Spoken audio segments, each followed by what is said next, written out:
sports, which you may be thinking, why did he get dressed up to give a presentation on Chi-Town sports? Because it sounds kind of slangish. But I hope in this presentation to inform all of you of kind of like the slang history of Chicago and Chicago sports, so that, because I know someday Chicago is a big city, and many of you who are in the medical field or the business field, that's a big field in Chicago. And so whenever you're at the water cooler or talking with other people, you want to have something to talk about, and you want to know what you're talking about. So you don't want to sound like a history book, so I hope this helps you out. All right, so just a little bit about Chicago. It is the third city with the most championships in the nation, and it is also called the Windy City, as you may know. This is not because of their sports teams, but it's for their politicians and their crooked politicians and stealing money and stuff like that. But it's also what I'll be talking to you about today partly has to do with some crooked history in the sports teams. And also, as you can see, a messed up version of the word Chicago. It's because in Chicago we have long A's, so it's Chicago, as you may notice. But and so that leads me into my next point with the Bears. That is the slang term that we use to call the Bears, not all the time, but some of the time. And just to give you a little bit about the Bears, their stadium, Soldier Field, was renovated in 2002. And as you can see, this handsome young fellow over here is Walter Payton from the '85 Bears. And the '85 Bears are very important because that's the only Super Bowl they won. And the Super Bowl that they won was Super Bowl 20, which is XX, and was by the coach Ditka, which you may have seen some other pictures of him, but couldn't put those in my presentation because they're a little profane. And my last point about Chicago is they have very dangerous fans and have been known for this for a while. The two teams that they are most dangerous with is the Vikings and the Packers. I can give personal testimonies to this. I've seen a woman get hit in the back of the head with a cup full of Coke. I've seen, well, I won't tell that story. So,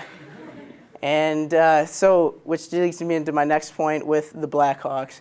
The Blackhawks have 4 Stanley Cup championships, which were in 34, 38, 61, and 2010.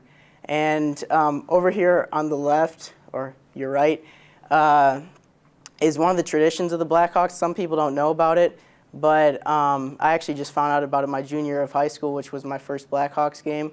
And during the national anthem, this tradition is that they scream and yell the whole time. It gets really loud. I've been there, and it gets pretty crazy.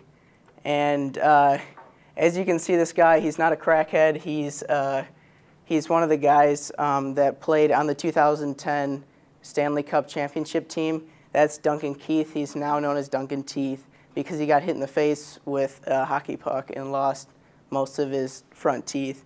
And also the Blackhawks share the United Center, which is also where the Bulls play at, and I'll get to that a little later, which leads me into the Bulls. And the Bulls have had 6 championships. It was 91, 92, 93, 96, 97, and 98. And this is known as the Jordan era because those are all the years that Jordan played and led the team to those championships. But as you may notice, it was 91, 92, 93, and then 45 is missing. And so that was also where Jordan partially retired, and he wanted to fulfill one of his many dreams, which was to play professional baseball, which was kind of a dream to fulfill what his dad always wanted him to do. But instead his talents were in professional basketball, so that's why he ended up where he ended up. But he wanted to fulfill his dad's dream because his dad died. He was murdered, and so he wanted to fulfill this dream. So he joined the Chicago White Sox as, ironically, number 45, which was the year the Bulls didn't win it. And then right now, what is known as kind of like the new Jordan era, but he hasn't led the Bulls to any championships, is Derrick Rose. And some of the controversy with Derrick Rose, kind of where the Windy City part comes in, is, as you may see, why do I have a basketball player and 2 tests to get into college? Well, the first controversy was that with the ACT, he failed it 3 times, and the SAT he took in Detroit, and was supposedly somebody else took it for him. And so they found this out when he had already come to his professional career, and they the team that he played for in college, they had to suffer all their wins and championships that he won for them because he technically was an invalid player. And so that's kind of the controversy with some of the sports. And here's another one of the controversial sports in Chicago is the Chicago Cubs. Not one of my favorite teams, but I'll still talk about them today.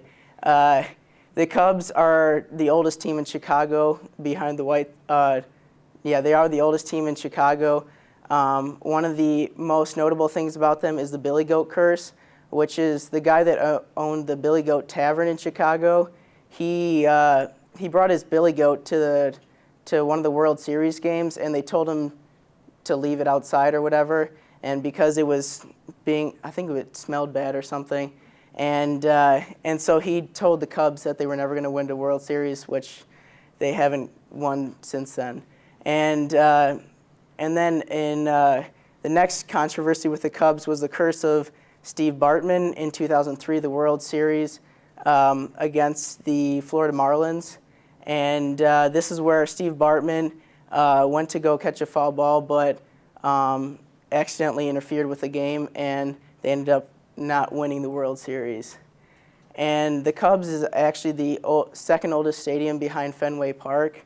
And as you can see up to your right, there's a bunch of ivy, which is one of the traditions they are known for. Their outfield wall is lined with ivy. And also to your right is the win and lose flag, which the Cubs show every time they win or lose, obviously with the W or the L. But this is to symbolize to the people getting off the train right behind the stadium whether the Cubs won or win or lost that day. And also they are one of the only teams with a manual scoreboard, which they still have in use today. And they're also known as the biggest bar because there's so many bars surrounded by them, and because Cubs fans tend to drink a lot. And my last team is obviously the Chicago White Sox. They are known as the Southsiders, which that means the Cubs are known as the Northsiders. And the controversy with them was the 1919 World Series, which is now known as the Black Sox scandal. And in that game, what ended up happening was some of the better players, they were told by the owner that they weren't going to get paid any benefits if they won the World Series. So they thought, well, screw it, I'm going to throw the game. And so they ended up throwing the game and then betting that they were going to lose so that they would make money in the end, and which happened, and then the scandal got revealed. So that was the big scandal there. And also, as you can see, this is the rivalry between the Cubs and the White Sox, where they got a little heated, and Barrett punched Pierzynski, which they are both catchers.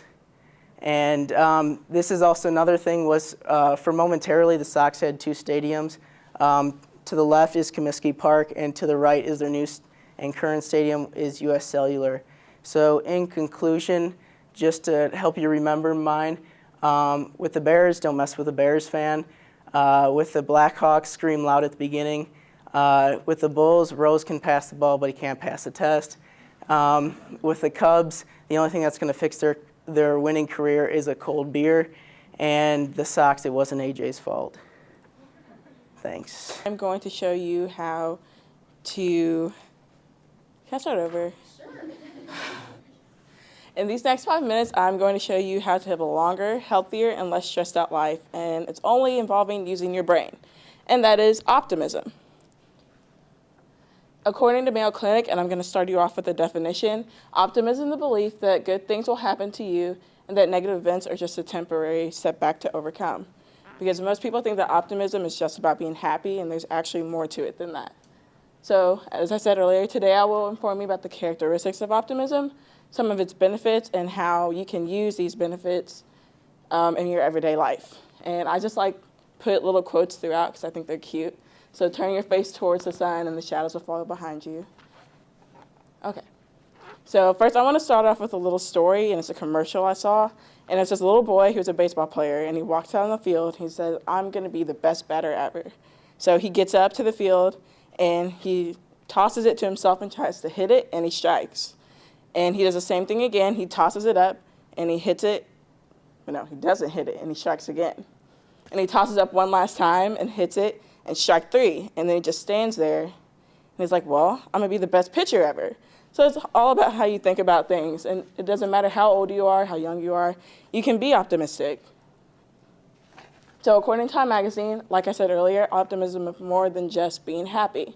And here's another cute quote. Optimism is someone who expects all the crayons to be in the box. So you expect the most out of life. Okay. And here are some characteristics. Optimism is more about being motivated and persistent. Rather than giving up and walking away from difficult situations, they attack them head on. They say that optimists they don't really wait for life to come around. They take the bull by the horns, I guess, and looking for something good to come out of the situation or using the event to grow. So this is called existential stressors, but I didn't put that up there because it sounds confusing. So it's mostly just about looking for something good to come out of it, no matter how bad the situation actually is. So now that you know some characteristics about optimism, I'm going to tell you the benefits. Before that, though, I'm going to show you the hereditary and environmental influences. So optimism is strongly influenced by genes. They don't know exactly which one it is yet, but they know that it's a factor. But environment has a lot to do with it also, how your parents raise you. If you have a pessimistic parent, you're more likely to be a pessimistic person. But it doesn't matter, because even according to Dr. Segerstrom, and she's a professor at UK in psychology, and she says no matter how old, adults can still learn how to be optimistic. Now I'm going to show you the benefits of optimism. So the first one is it reduces stressful situations. Optimists are people who believe in themselves, and so therefore they take greater risks. And so that reduces their stressful situation because they know no matter what risk or how bad it may get, I can do the best I can do. And then next, they have better physical and mental health because they're less stressed and believe in themselves more. They're more likely to take better care of themselves mentally and physically. And then lastly, because they have better mental and physical health and they're less stressed, they actually live longer. And like I said, this is all by just thinking better about yourself. So now that you know the benefits, this is how you can do it in your actual life. First, avoid negative self-talk. Nobody likes to be around a negative person. And then next, you want to approach everything with the thought that you will do well. And it actually said by a researcher, he wouldn't study for his test, he would just think that he's going to do well, and he actually ended up doing well. So I'm trying to think good and hope that I do good on this. So hopefully that happens. And then next, you got to identify an aspect of school or work that's personally fulfilling. Nothing is worse than waking up in the morning and having nothing to look forward to. And so if you just think about or just make time in your day to have something good to look forward to, you will just be in a better mood and a better person and maybe make more friends and have a better social life. And surround yourself with positive and upbeat people. Like I said earlier, nobody wants to be around a negative Nelly. It brings you down and it kind of brings their self-worth down also. And then focus on situations that you cannot control and forget those that you can't. It's not a good idea to focus on things you can't control. Instead, transfer that energy and time to something you can control and benefit yourself more. So, in conclusion, optimism is more than just being happy. It's about being motivated and doing what's best for yourself, no matter what other people say about you. And then it can benefit you with increased longevity, less stress, and mental and physical health. And then lastly, you can achieve these benefits through 5 previously listed steps above. And I really, really like this picture. I saw it on Facebook. And it's a turtle, and he's upside down. And even though he's upside down, he says, "Oh my God, I'm flying." So optimism is the best way to see life. Thank you. Good luck.